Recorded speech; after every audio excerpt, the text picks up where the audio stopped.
Korang, sini-sini, rapat lagi. Aku nak ajak korang naik mesin masa kita ni. Jom kita terbang balik lebih kurang 700 tahun dulu. Zaman tu, India bukan macam negara yang kita kenal sekarang ni, ada McD, ada jam jalan raya bagai. Masa tu, tengah naik satu kuasa besar yang buat raja-raja lain sampai tak boleh tidur lena, namanya Kesultanan Delhi. Cuba korang tengok peta ni. Nampak tak kawasan warna ungu tu? Jangan korang ingat tu kawasan orang tumpah air sirap ke apa tau. Tu sebenarnya tanda betapa besarnya empayar yang berjaya disapu oleh Kesultanan Delhi. Benda ni semua start daripada kerajaan kecil je kat Delhi. Orang masa tu pun mesti pandang sebelah mata. Alah, setakat ni je ke? Tapi jangan main-main, Sultan dia memang tak bagi muka. Dari Punjab ke utara, terus dia bantai turun sampai ke Deccan kat selatan.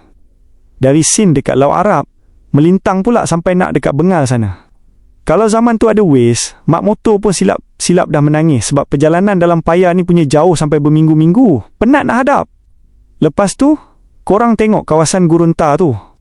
Gurun ni bukan setakat pasir yang panas melampau sampai boleh goreng telur atas batu, tapi ni benteng paling padu. Musuh kalau nak serang, belum sempat nak lawan dengan askar Kesultanan Delhi, mereka dah kena lawan dengan cuaca yang panas nak mampus tu.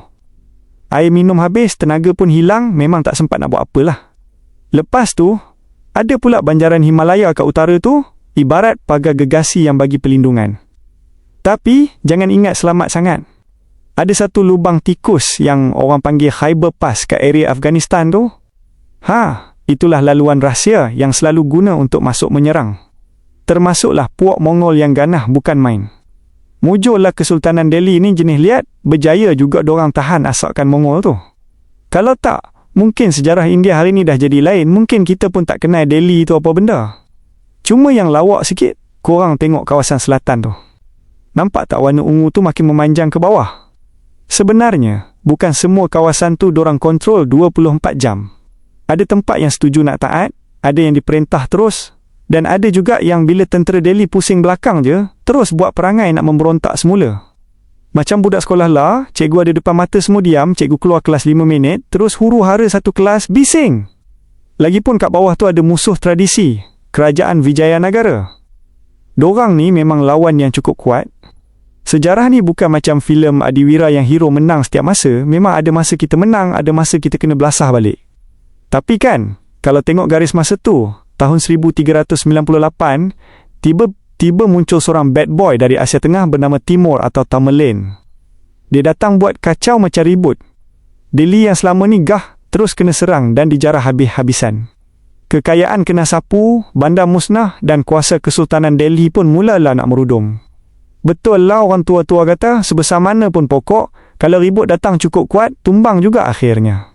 Jadi, peta ni bukan sekadar lukisan warna-warni atas kertas tau.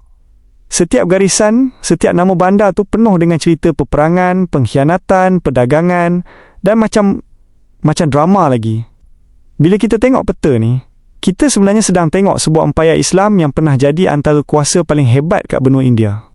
Tapi dia bagi kita pengajaran besar. Tak ada satu empayar pun yang akan kekal selama-lamanya.